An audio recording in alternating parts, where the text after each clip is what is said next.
Hello guys, आप सबको दिखाएगा पानी कितना भर गया है, इतना ज़्यादा पानी भर गया। आप सबको दिखा देगा अभी बहुत ज़्यादा भर गया। इधर साइड में इतना ऊंचा होके भर गया, डर ही लग रहा है हमको।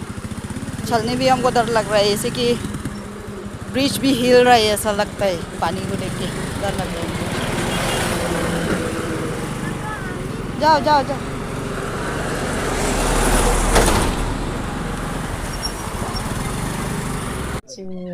उसके बाद में आया है हम लोग ये लोकल सब्जी बाज़ार में, मतलब नागा बाज़ार। आज वेडनेसडे है तो वो लोग का सब्जी लेने के लिए आया है अभी। तो इधर में सब जो